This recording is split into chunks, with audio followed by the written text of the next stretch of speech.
ni inshuke zo mu nkambi ya Mahama icumbikiye impunzi z'abarundi basaga ibihumbi 50. Izi nshuke ziragaragaza akanyamuneza kuko mbere zigiraga muri shitingi, none ubu zimukiye mu marerero meza n'ibyishimo bidacagase. Mu bishitingi tuganda mu mabati baradubuye kuva naje ngaha nabwaza mu mashitingi bicara ku ntebe nziza twicara n'amashure meza. Amarerero abiri yubatswe muri iyi nkambi ya Mahama iherereye mu karere ka Kirehe aherekejwe n'ibibuga by'imyidagaduro. Minisitiri w'imicungire y'ibiza n'impunzi Dobonere Jeanne d'Arc avuga ko kwita ku myigire y'abana mu nkambi ari ugutegura hazaza h'impunzi.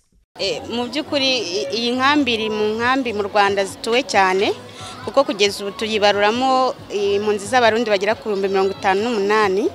Urumva rero ni abantu benshi bakeneye kandi barabyara, bakeneye ko abana babo babona ahantu bisanzurira, bakabona aho bidagadurira, bakabona aho barererwa neza, bagatangira nabo kwitabwaho. Nk'uko mubizi mu Rwanda dufite gahunda y'irerero ry'abana guhera ku myaka 2 kugera kuri 6. Bityo rero no mu mpunzi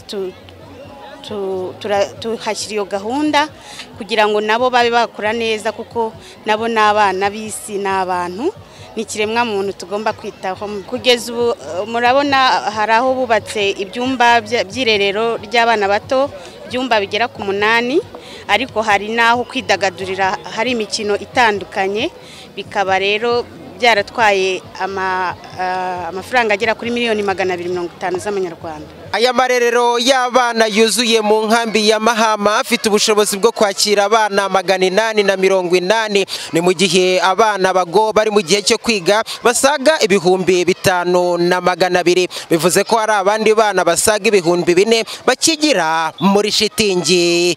Peter Muyombano, Flash TV.